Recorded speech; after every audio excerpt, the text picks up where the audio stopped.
بسم اللہ الرحمن الرحیم۔ السلام علیکم ورحمۃ اللہ وبرکاتہ۔ میں محمد وسیع رضا سنی پوائنٹ چینل پر آپ کا خیر مقدم کرتا ہوں۔ ایک نئے ویڈیو کے ساتھ دوستو، امید قوی ہے کہ آپ سب خیر و عافیت سے ہوں گے۔ ناظرین، آج کا ہمارا موضوع ہے کہ رمضان المبارک کا استقبال دنیا بھر میں کس طرح کیا جاتا ہے، اور ہمارے ملک ہندوستان میں رمضان المبارک کا استقبال کچھ اس انداز میں کیا جا رہا ہے کہ جیسے جیسے دن قریب آ رہے ہیں، لوگوں کی خوشیاں بڑھتی جا رہی ہیں، مسجدوں کو سجایا جا رہا ہے اور ساؤنڈ سسٹم کو اوکے کیا جا رہا ہے تاکہ کسی کا روزہ نہ چھوٹ پائے، کیونکہ عاشقان رمضان سال ہر سال رمضان کا انتظار کیا کرتے ہیں۔ دکانیں اور مارکیٹس سجائی گئی ہیں، چاروں طرف رمضان کی مقدس رونقیں نظر آنا شروع ہو گئی ہیں۔ میرے پیارے بھائیوں، رمضان المبارک میں ہمیں خاص کر 3-4 چیزوں پر توجہ ضرور کرنی چاہیے۔ ایک تو قرآن کی تلاوت خوب کرنی ہے، ساتھ ہی تہجد کی نماز کا بھی وقت نکال لینا چاہیے، اور سالن زیادہ بنا کر اپنے پڑوسیوں کو ضرور دے دیں، کیونکہ یہ مسلمانوں کا طریقہ اور امتیاز رہا ہے کہ وہ اپنے پڑوسیوں کا بہت خیال رکھتے ہیں، اپنے ساتھ اپنے دوستوں کو، اپنے عزیزوں کو، غریبوں کو بھی اپنے دسترخوان پر رمضان المبارک کی افطاری میں شریک ضرور کریں، اور صدقہ و خیرات کریں، کیونکہ صدقہ و خیرات سے بہت سی بلائیں دور ہو جاتی ہیں۔ تو دوستو، ماہ رمضان کا دوسرے ممالک میں کیسے استقبال کیا جاتا ہے، یہ جاننے کے لیے ویڈیو آخر تک دیکھیں۔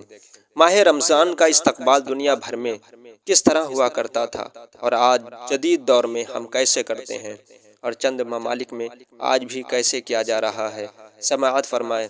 مشہور سیاح ابن بطوطہ لکھتا ہے کہ سن 727 ہجری کی بات ہے، جب میں مصر گیا، وہاں میں ایک قدیم شہر میں تھا۔ شعبان کی 29 تاریخ تھی۔ وہاں کے قاضی صاحب، ان کا نام قاضی عز الدین ہے، ان کے گھر پر خوب اہتمام ہو رہا تھا، اور شام کے وقت وہاں علماء کی کثیر جماعت اکٹھا ہو گئی تھی، اور وہاں کے رؤسا بھی ان علماء کے ساتھ اکٹھا تھے، اور نئے ہر آنے والے مہمان کا خوش دلی سے استقبال کیا جا رہا تھا۔ پھر سب اپنی اپنی نشست گاہ پر بیٹھ گئے۔ اس کے بعد جب قاضی صاحب تشریف لائے تو قافلہ بڑی دھوم دھام سے نکلا، اور وہاں سے چل کر یہ قافلہ ایک اونچی پہاڑی پر ہو کر جمع ہو گیا، جہاں بڑے بڑے قالین بچھے ہوئے تھے اور بہت سارے انتظام کیے گئے تھے، اور پھر سب نے چاند کو دیکھنا شروع کیا۔ خوشی سے لوگ نعرہ لگانے لگے۔ جیسے ہی مقدس و مبارک ماہ کا چاند نظر آیا، اس کے بعد دعائے خیر کی گئی، پھر اس کے بعد نماز مغرب بجماعت پڑھی گئی۔ اس کے بعد سارے شہر والے اپنے اپنے ہاتھوں میں قندیل اور فانوس لیے رمضان المبارک کا استقبال کرتے ہوئے راہوں میں نکل پڑے، اور پھر ہر سال رمضان المبارک کا اسی طرح استقبال کیا جاتا رہا۔ ان کا کہنا یہ ہے کہ یوم الرقبہ یعنی سواری کا دن کہتے ہیں، جس دن رمضان کا چاند نکلتا تھا۔ اسی طرح مغربی ممالک میں بھی مراکش کے قریب جتنے ملک ہیں، سب میں شعبان کے آخری عشرے سے ہی رمضان کا استقبال کی تیاریاں شروع ہو جاتی ہیں۔ لوگ اپنے اپنے گھروں کی صفائیاں اور رنگ و روغن کرتے ہیں۔ جس چیز کی گھر میں کمی ہوتی ہے وہ خرید کر گھر میں لے آتے ہیں۔ پھر اس کے بعد آمد رمضان پر ایک دوسرے کو مبارکبادیاں دیتے ہیں اور خوشی مناتے ہیں، اور جب ماہ رمضان کا چاند نظر آتا ہے تو طرح طرح کے قصیدے اور نظم پڑھے جاتے ہیں، جس سے گویا اس کے استقبال کے گیت گائے جا رہے ہوں۔ شہر یمن کے لوگوں کا بھی انداز بڑا انوکھا ہے کہ جب ماہ رمضان کی آمد ہوتی ہے تو اہل یمن کلام کے ذریعے ماہ رمضان کا استقبال کرتے ہیں، اور اردن میں جب ماہ رمضان کا چاند نظر آتا ہے تو ہوٹل بند کر دیے جاتے ہیں، اور سحری کے وقت لوگوں کو جگانے کا اہتمام کیا جاتا ہے۔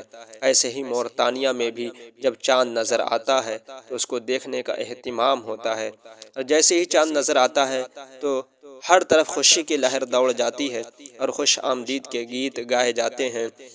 شمالیہ میں آمد رمضان کی خوشی میں مساجد کو خوب دلہن کی طرح سجایا جاتا ہے، اور ترکیہ میں اس مہینے کو تمام مہینوں کا بادشاہ کہا جاتا ہے۔